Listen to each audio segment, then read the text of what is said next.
ഇപ്പോൾ നമ്മൾ പറഞ്ഞുകൊണ്ടിരിക്കുന്നത് STM F1 സീരീസ് ICകളുടെ ഡേറ്റ ഷീറ്റാണ്. അതിൽ നമ്മൾ നേരത്തെ കണ്ടു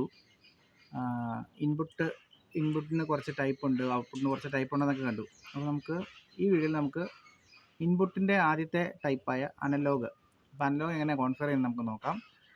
അതിനുവേണ്ടി നമുക്ക് ആദ്യം മോഡ് സെറ്റ് ചെയ്യണം. മോഡ് എന്ന് പറയുന്നത് 00 ആണെങ്കിൽ എപ്പോഴും അത് ഇൻപുട്ട് മോഡായിരിക്കും, ഇൻപുട്ട് മോഡിലായിരിക്കും ഉണ്ടാവുക. അതേസമയം 01 അത് 10 അല്ല 11 ഒക്കെ വരുവാണെങ്കിൽ അത് ഔട്ട്പുട്ട് മോഡാണ്.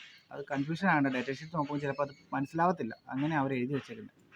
അപ്പോൾ ഇത്രയും മാത്രം ചിന്തിച്ചാൽ മതി. 00 ആണെങ്കിൽ ആ പിന്ന് ഇൻപുട്ട് മോഡാണ്.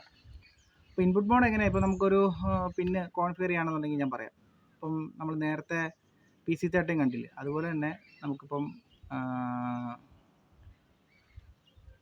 PA0 ആണെന്ന് വിചാരിക്കും. PA0 ആണെങ്കിൽ നമ്മൾ ആദ്യം എന്താ എഴുതേണ്ടതെന്ന് വെച്ച് കഴിഞ്ഞാൽ GPIO-A -RO CRL എന്ന് പറയാൻ കാരണം നമ്മുടെ ഈ PA0 എന്ന് പറഞ്ഞ പിന്ന് CRL-ലാണ് 0 to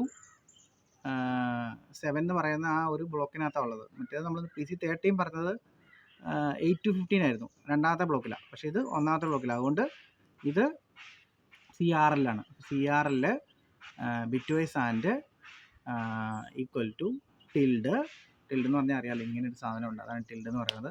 tilde bracket open 0xF left shift 0 bracket close ചെയ്യുക. ഈ ലൈൻ എന്താണ് മസ്റ്റായിട്ട് കൊടുക്കേണ്ടതാണ് കേട്ടോ. ഈ ലൈൻ കൊടുത്താലാണ് നമുക്ക് ഇപ്പം ഡീഫോൾട്ടായിട്ട് ആ ഒരു പൊസിഷനിൽ, അതായത് ഈ GPIO മോഡിനകത്ത് ഒരു വാല്യൂ ഉണ്ടാവും, മോഡിനകത്ത് CFനകത്ത്. അപ്പോൾ ആ വാല്യൂ നമ്മൾ എടുത്ത് കളയണം. അപ്പോൾ ആദ്യം തന്നെ ഡീഫോൾട്ട് 00 ആക്കാൻ വേണ്ടിയാണ് നമ്മൾ ആദ്യം ഈ ഇപ്പം പറഞ്ഞ ഇത് കൊടുക്കുന്നത്. അപ്പോൾ നമുക്ക് ഇത് സെറ്റ് ചെയ്യണം.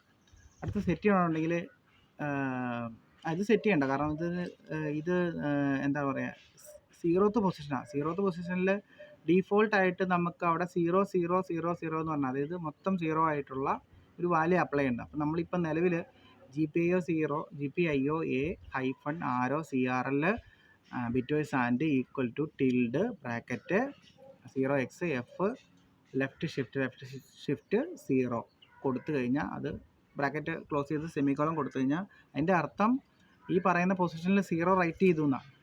അപ്പോൾ ഡീഫോൾട്ടായിട്ട് നമ്മൾ PA0 എന്ന് പറയുന്ന പിന്നിനെ നമ്മൾ അനലോഗായിട്ട് സെറ്റ് ചെയ്തു എന്ന് അതിൻ്റെ അർത്ഥം.